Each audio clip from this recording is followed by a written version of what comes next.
comecei a ler bastante a Bíblia, eu gostei das histórias, a partir de Gênesis ali fui lendo, e eu fazia questionamentos nas escolas bíblicas, né? Escola bíblica lá, dominical, todo domingo o pessoal fazia essas aula mesmo para você aprender sobre a Bíblia e as doutrinas. Então você ia lá de manhã... E os pontos de atenção já começou a surgir. Então, aí o cara falava uma coisa, eu falava, então, mas é que eu li assim. E o que significa, então? Você falou uma coisa que... Ele falou, você leu? Li. E eu era novão, né? Tinha acabado de chegar lá. Eu falei, você já tá lendo Bíblia? Aí tinha um monte de gente lá que era desde criança, já tinha, sei lá, 30, 40 anos e era da igreja, às vezes nem sabia. Porque é um problema, né? Dentro das igrejas. O pessoal não lê Bíblia, não. Isso porque a palavra de Deus é revelada, né? E quando lê, infelizmente, cada um tem uma interpretação diferente. Ou totalmente literal. Porque como é um português arcaico, a gente sabe que a Bíblia é feita em metáforas, tem muito cara que lê aquilo e quer levar o pé da letra. E o pior de tudo, né, professor? E são cópias de cópias de cópias de cópias. E o que é pior, pode se perder em traduções, porque era hebraico, grego, e até chegar onde nós estamos. Aramaico. Aí, realmente, a gente nem tem acesso a esta parte. Pois é. O que tem? Tem os pastores dentro da Igreja Batista, tem toda uma tradição do pessoal fazer teologia, estudar, tudo bonitinho. Então, eles têm esse acesso a esse conhecimento que, por exemplo, às vezes nos meus conteúdos eu vou trazer, ou vários outros, que nem o Fábio Sabino que vocês trouxeram aqui, exemplo, que você aprende isso em faculdade. Se for uma faculdade decente. Lógico que tem aquelas que vão querer pegar e tirar essas coisas. Por quê? Eu lembro de um irmão que estava lá, fazendo faculdade, e ele falou assim uma vez pra mim, no final do culto. Ele falou, eu perguntei pra ele como é que tava indo, o seminário e tal. Ele falou, cara, não tava brincadeira não. Eu falei, porque é muito difícil. Eu falei, a gente tá pegando lá, hebraico aqui, não sei o que, tal. Mas ó, não é só por isso não. Eu falei, por quê? Se você não estiver firme na fé, cara...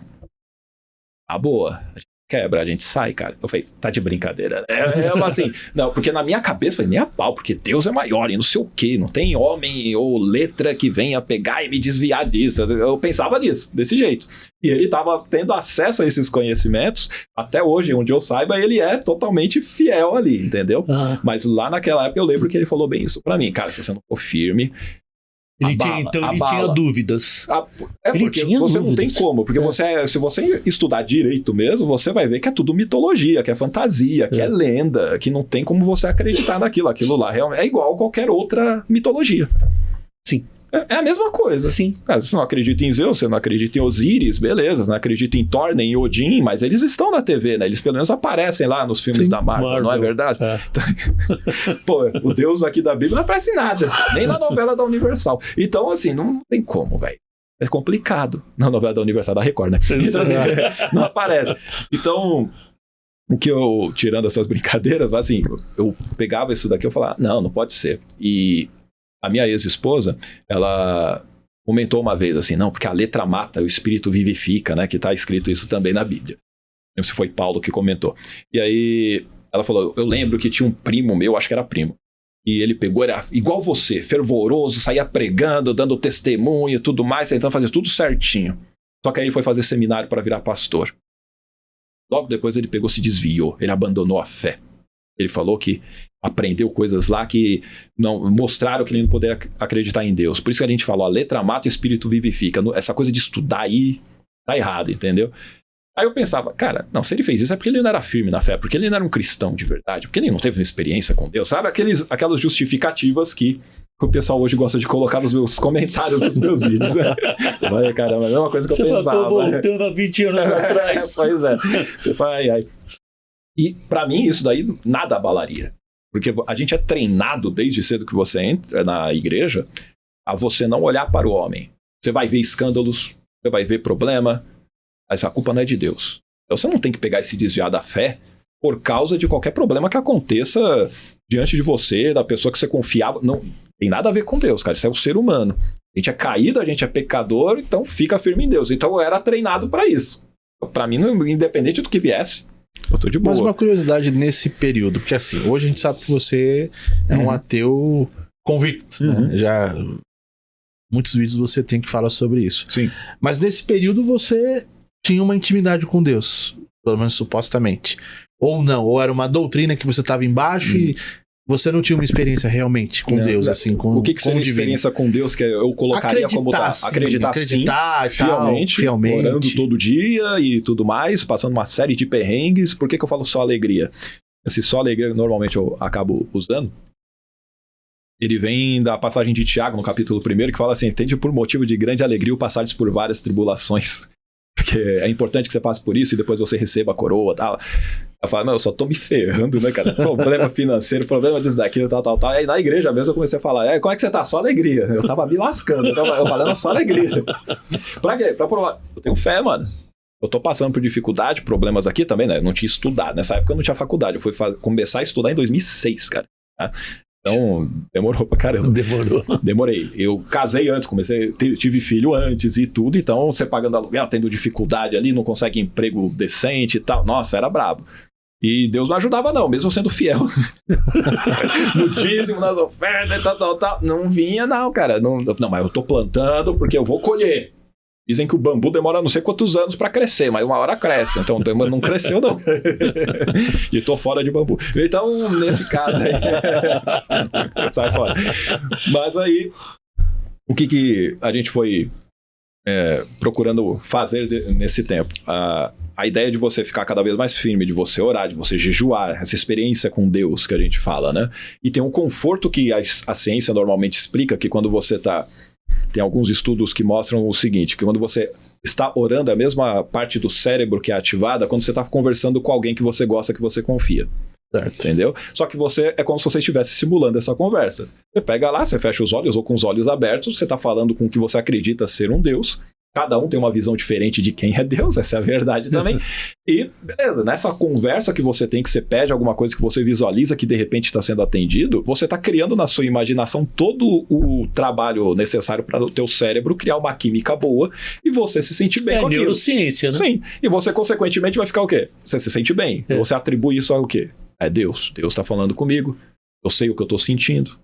É o que muita gente também fala. Não importa o que a ciência diga, não importa o que mostrem. O que importa é que eu sinto Deus. Eu falo, você não sente, não. Você sente basicamente. Tanto que ela não só sente Deus, ela se sente bem pelo fato dos pensamentos que ela projetou e ela colocou que é um Deus que está fazendo isso. É bioquímico, né? É bioquímico, total. É físico total, né? Agora, do mesmo jeito, se a pessoa começar a pensar porcaria, ela vai se sentir mal. Ela fala, é Deus também? Porque você pode imaginar um Deus que é ruim, que é carrasco, e que, obviamente, na própria Bíblia, ele o é. Pelo menos no Primeiro Testamento, sim, né? No Segundo também é pior, porque assim, se você for analisar bem, no Velho Testamento, a punição era terrível, só que era pra morte física, morreu, acabou, cara. No Novo Testamento é como? Aí vai pro inferno. É punição eterna. Você não só morre aqui na carne, não. Lá na frente, você ele vai estar no trono queimando no fogo. Exato. E o ainda você vai num purgatório ainda, para depois ir para chama mármore do inferno. É o que é legal, porque no purgatório não tem na Bíblia, né? A Igreja Católica que inventou essa coisa doida aí. Foi. Inventou um passo a mais. Um passinho a mais. Interessante, porque o pessoal aceita numa boa, né? E os espíritas também, né? Com umbral. Umbral, como é que é isso? Umbral é um tipo de um purgatório. Umbral é um purgatório onde a alma não evoluiu para ir para apesar que o espiritismo tem toda uma tocada cristã também, né? Sim. Um kardecista tem, totalmente cristão. Até eu fiz um vídeo falando sobre espiritismo, aí eu peguei um dos jornais lá que Allan Kardec tinha escrito, e ele falava bem claro em várias partes, nós que somos cristãos e não sei o que, ele falava desse jeito. Eles têm essa concepção. E até é um dos jornais onde ele fala sobre a perfectibilidade da raça negra. Onde ele mostra o racismo total dele. Você fala, mas que porcaria, velho. Isso é porque o cara era iluminado, hein? Racista de primeira linha. Eu falo, se a base já tá assim, você acha que eu vou acreditar em todo o resto que o cara fala? Mas, sério, como espíritos iluminados não sabiam que não existia essa coisa de raça melhor do que a outra e tal. Como é que eles não sabiam disso? Que revelação porcaria é essa, né? Talvez, assim, uma explicação, se é que é possível explicar esse tema, né? Acho que é quase indefensável. É quase indefensável, mas Allan Kardec viveu numa época que o racismo era comum. Sim. E ele, assim, né, até hoje tinha muito conhecimento. Hoje é comum, mas as pessoas têm um pouco mais de consciência. Pouquinho. Mas ainda tem. Mas tem. Se você pegar 20, 30 anos atrás, era absurdo. Era absurdo o nível de... E do Allan Kardec foi quantos anos? Sei lá. Há uns séculos, né? Foi séculos. Século. Então você imagina como é que era. Século XIX. Pô, se nos anos 70 tinha segregação nos Estados Unidos... Pois é. Mas por aí você já consegue imaginar. Isso porque lá tem bastante igreja, ainda, né? Isso porque lá tem bastante igreja, o pessoal é de Deus e ainda assim age desse jeito, vai entender. Pra você ver.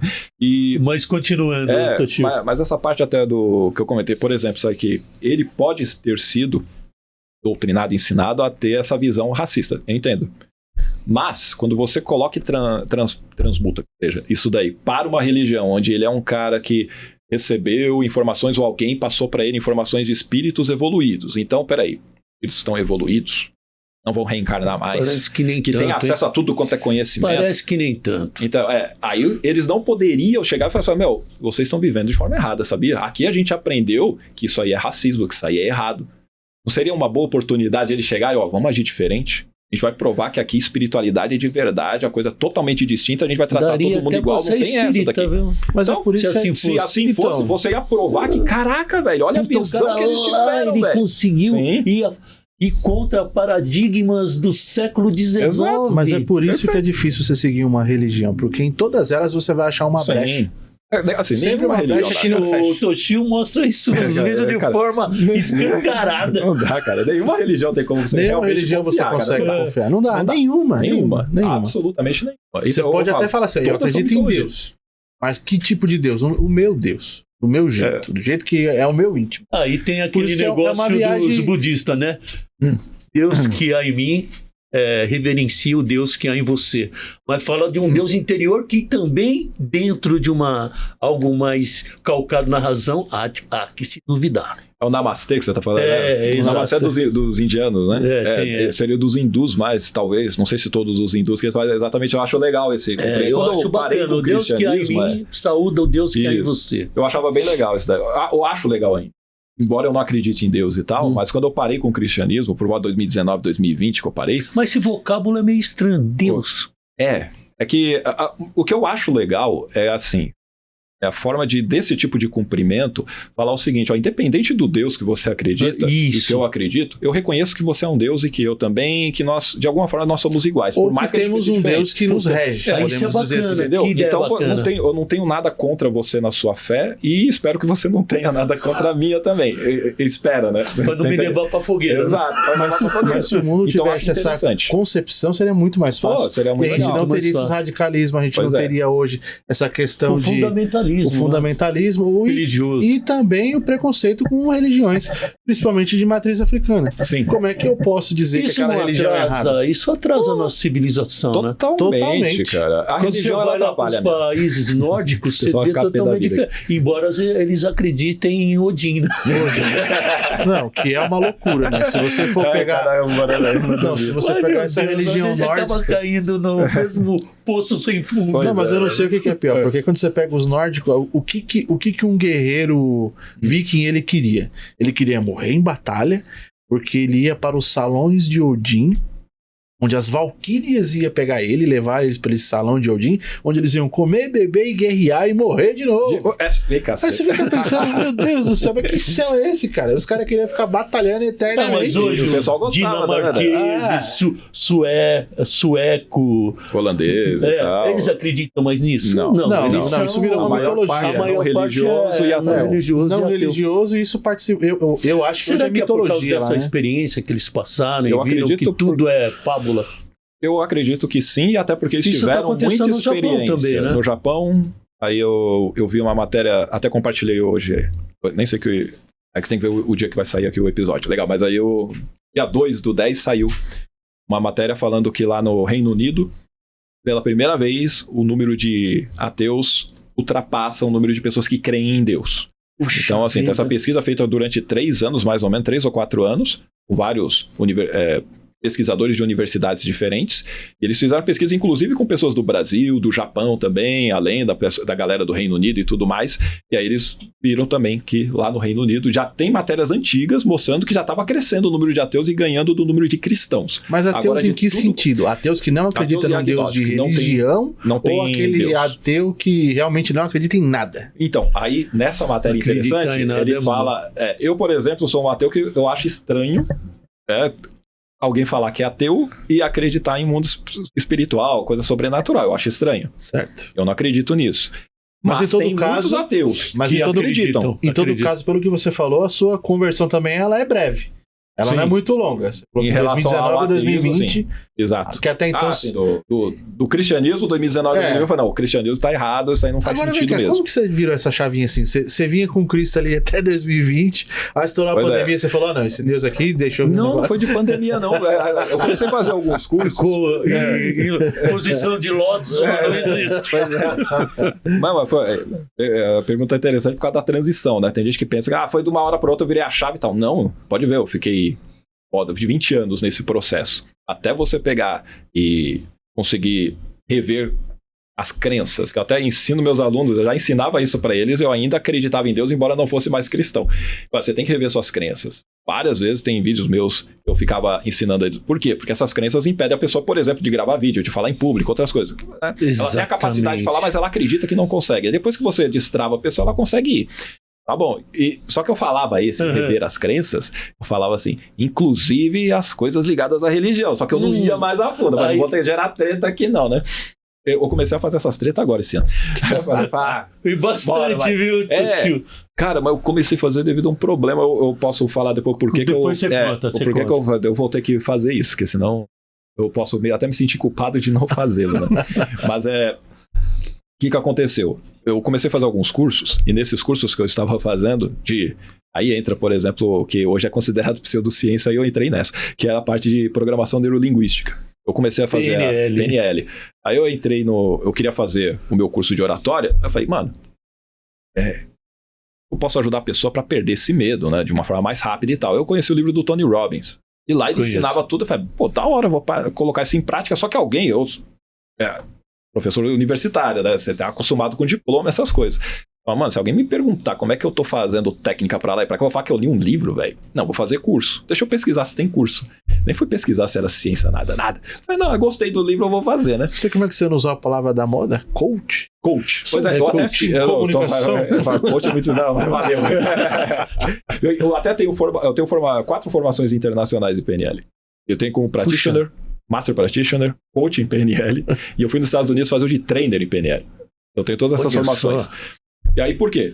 Eu comecei a fazer os cursos ali exatamente para que eu tivesse certificação e eu pudesse fazer o meu curso de oratória e mandar bala, com o foco do falar em público, né? Mas usar essas técnicas para de alguma forma ensinar a galera. Uma brecha. Isso. Então, qual brecha? Na PNL, que tem um lado meio fraudulento. Então, depende de quem ensina, né? Depende de quem ensina.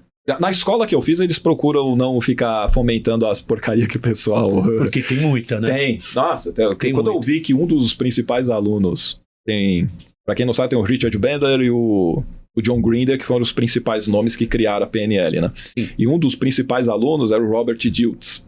Aí tem um livro dele que esse Robert Dilts escreveu pra caramba. Ele tem uma outra visão de PNL lá, até mais espiritualista. Já lascou, né? Mas assim, aí vai pro lado místico, aí começa a lascar. Eu já fico assim com o pé atrás. Nessa época que eu nem era ateu, eu já ficava... Indo pro lado meio religioso, eu já fico com receio. Porque você já sabe onde vai dar, né? Vai ter problema. E nessas daqui, ele pega e fala assim, tem forma de você... Usa PNL, a pessoa não tem mais alergia. Eu falei, caceta. Aí ferrou, né? Como assim? Vai curar alergia com PNL, porra? E tem gente que ensina isso, entendeu? E outras cositas que são clássicas dentro desse mundo, que o pessoal fala que não é ensinado assim, mas tem trainers que ficavam falando essa baboseira, que é o seguinte, dependendo de onde você tá olhando pra cima, pro lado, não sei o que, você tá mentindo ou falando a verdade. Vou conseguir detectar se você tá falando mentira ou não. Já ouvi isso. Pô, mano, isso aí não é ensinado na verdade. Nos livros também não tem isso. Mas isso aí não é uma matéria de psicologia, que é uma outra coisa? Tem também. Então, é que a PNL é uma junção de um monte de ferramenta da psicologia que funciona, que não funciona, não sei o que, mas bom, pega e pratica, né? E vê se funciona. Funcionou pra pessoa, legal, continua usando. Tenta usar em outra pessoa, não funcionou? Descarta, tenta outra coisa. A PNL é bem prática, ou seja, eu quero que a pessoa resolva o problema dela, não fica presa em algumas técnicas apenas, né? Legal. Então, uma das questões que leva, hoje, se você for analisar, a PNL é considerada pseudociência porque muitas pesquisas, a maioria delas, inclusive estudos de revisão sistemática, mostram que ela não traz os resultados que normalmente o pessoal promete. Entendeu? Então, por causa disso, hoje é pseudociência. Ela começou na década de 70, então ela não tem 40 e poucos anos aí, novinha, 50 anos, é relativamente nova. Psicanálise é considerada pseudociência. E ela tem muito mais tempo, tem um monte de estudo, é ensinada em faculdades até hoje, Freud, Jung, tudo aí, e é considerada pseudociência. A homeopatia tá lá no sistema público de saúde e é considerada pseudociência. Sim, e tá lá sendo ofertada. Então, assim... Se bem que a comunidade médica tem uma certa restrição com quem é homeopata. Por causa dessas questões aí parece que... A acupuntura também, né? E tem alguns estudos que falam bem da acupuntura, mas assim, estudos confiáveis que mostram que dependendo da aplicação, tem. Na PNL também tem, mas tem uns papers horríveis. Horrível. Assim, mal escrito. Mal escrito, metodologia ruim, totalmente enviesado. Inclusive, peguei uma revisão sistemática falando bem dela. Na hora que eu falei, caraca, como assim? Como é que o cara escreve desse jeito? Não mostra resultado nem nada, só sai falando bem. De 400 e poucos artigos, acho que ele pegou menos de 20 ou 20 e poucos artigos. E só falando bem, ele descartou todos os outros. Desculpa. Pelo título e pelo resumo, nós descartamos. Ele só pegou coisa falando bem, né? E não mostra os resultados específicos, nem nada. Ele simplesmente sai falando que ele achou legal. Eu falo que porcaria. E é publicado. E tem gente que vai usar isso para defender. Eu acredito que se fizerem trabalhos melhores ainda e tudo mais, igual a psicanálise tem décadas e décadas estudando, e hoje o pessoal chega e fala que é pseudociência, pode ser, e tem um grupo que defende que não, obviamente, é simplesmente pegar e continuar fazendo pesquisa e aplicar de forma melhor e ver como você chega a isso. Da PNL do mesmo jeito, né? E quando eu entrei nesses cursos, eu não estava nem aí questão de ciência ou não. Eu lembro que depois que eu estava fazendo os cursos, veio um professor, é doutor e tudo mais, e ele falou assim, essa coisa de PNL não é pseudociência não? Eu nem sabia, pra você ter ideia, eu era professor, já tinha feito mestrado, um monte de coisa, e eu penso, as pessoas, que porra é pseudociência? Porque não é nem ciência, caraca, é aquela coisa, não tenta ser ciência, então pra mim era uma coisa nada a ver, né? Aí depois que eu fui pesquisar, eu falei, caceta, né? Mas beleza. O cara tem razão. Funciona, aí que eu fui ver se realmente até onde pegava isso, aí tem influenciadores da área que vão pegar e tentar se justificar a respeito, e que não foge das outras pseudagens, né? Mas eu, como experiência, se for pegar a experiência que eu tive excelentes experiências ajudando a galera usando essas ferramentas, entendeu? Porque, em suma, eu posso falar que é ferramenta de comunicação. Você vai conseguir aprender a se comunicar melhor. Isso você vai. Agora, quer dizer que isso vai resolver todos os seus problemas? Não. Então serve um pouco para oratória. Também. Bastante. Para oratória vai te ajudar em algumas partes. Né? Agora, são técnicas de oratória que eu, por exemplo, ensino, são diferentes, são técnicas de PNL. Então, eu coloco, tem outras técnicas específicas, eu falo, se você agregar dentro do seu discurso, isso pode ajudar e deixar a sua mensagem mais rica. Entendeu? Entendi. Esta é a ideia. Mas o que eu estava falando desse curso aí, por exemplo, o nome dele é Cláudio Lara, o trainer aqui. E aí ele, às vezes eu tava fazendo atividade, eu não conseguia fazer uma coisa ou outra, eu esquecia um processo específico, aí eu falava assim, Jesus, é meu costume que eu tinha, né? Jesus, aí passava assim, Jesus não vai te atender não, cara. Mais ou menos assim, Jesus não vai estar te ouvindo não. Ele ficava mordido assim, por exemplo, eu falei, caramba, velho, como assim? Só que eu pegar, realmente ele não me responde, né? Mas beleza, eu fui alguns cursos desse jeito, eu não lembro se quando eu fui nos Estados Unidos, se ele também falou algo do gênero, e aí foi lá, isso foi em 2019, e aí que eu comecei a realmente a questionar mais a respeito. Primeiro porque eu já sabia que tinha uma série de coisas erradas. Eu já tinha saído da igreja há muito tempo já. Eu já não era um frequentador há muito tempo por causa das coisas erradas que eu tinha visto ao longo do tempo na igreja. Só que eu continuava com a minha fé. Aí depois que eu comecei a questionar mais e a analisar certo, eu falei, não faz sentido mesmo. Cristianismo esquece. Só que eu continuei crendo em Deus. Eu falei, não, o homem não veio do macaco. Não tem nada a ver. E realmente não veio do macaco, a não ser que você coloque o macaco como o ancestral lá, tá aí beleza. Mas, do contrário, se for o macaco atual, obviamente não. Mas eu não ia estudar isso. Na hora que eu vi alguma coisa de evolução, macaco no aquário de São Paulo, tem hora que tem as partes lá mostrando os ancestrais, né? Sim. Cara, eu vi aquilo lá e falei, não, mas isso aqui é fake. O pessoal tá criando isso pra querer desvirtuar de Deus. Eu pensava isso mesmo, tá ligado? Eu ficava meio assim, eu não ia Você queria validar sua fé, né? Exato. E mesmo que a minha fé, obviamente, não era mais a cristã nem nada, eu comecei a analisar outras partes. Eu falei, se tem pessoas que são espiritualizadas, teve Buda antes de Jesus, pô, Buda andou sobre as águas, será que Jesus copiou Buda? Comecei a pesquisar sobre isso, entendeu? Aí fala dos milagres que Buda fez e outras cositas. Eu falei, mano, o cristianismo tá copiando, né? Aí depois você começa a ver, o cristianismo copia um monte de coisa, né? Não é só isso. Fala, até a lenda de Midra, né? Também, a de Mitra ele pega. O Deus do Sol, né? Isso daí ele também pega. Se você for pegar o zoroastrismo em si, depois que também você tem pega... bastante, né? É praticamente tudo. Filho de uma virgem. Filho de uma virgem. Do Zoroastro ele ainda fala que a virgem ela ia conceber porque ela ia entrar num lago, ia ter conservado o esperma dele de forma miraculosa, ia entrar nela no lago e aí ela, oi, concebi. Aí ia vir ele chama de Salvador ali, mas era Saldochian, não lembro o nome específico que eles colocam, mas aí seria o Salvador deles. E esse daí viria para trazer depois o julgamento eterno e o bem contra o mal realmente acabaria de uma vez por todas. A batalha final. A batalha final. E aí seria o Ahura Mazda, que é o deus do bem, e você tem o Angra Mainyu, ou Ariman, dependendo da tradução, que é o deus do mal. Então os problemas do mundo acontecem por causa dessa dualidade. Mas vai chegar um dia e isso vai acabar. Até agora não acabou. Então, assim, e ele também, dentro do zoroastrismo, a lei de nascimento de uma virgem, que vai ser um salvador, que tem o bem e o mal, e depois o bem vai vencer esse mal. E vai ter, por exemplo, eles falaram também que eles ressuscitariam, ia ter ressurreição de mortos, o julgamento dessas pessoas, entendeu? Um estilo também de mais ou menos parecido com o purgatório. Tem essas ideias todas lá. Então, durante o período do pós-exílio da Babilônia, que os judeus migraram séculos lá, antes da era cristã. Séculos antes. Aí você vai pegar... Eles saindo da Babilônia, acho que é século VI ou VII, mais ou menos, eu não lembro agora. Vocês lembram agora se é século VI? O VII foi ano 500, ano 600. Antes de Cristo. Antes de Cristo. Foi isso, por aí. Eu acho que é por aí mesmo. Por aí. O ano o exílio na Babilônia. Isso. Que aí eles pegam e vai para o exílio da Babilônia. Aí quando eles saem do exílio da Babilônia, porque o Ciro, que é o persa, vai lá e consegue tomar. E era a religião que dominava lá dos persas. Então eles ficam por vários anos sob essa influência, que eles voltam para ajudar, né?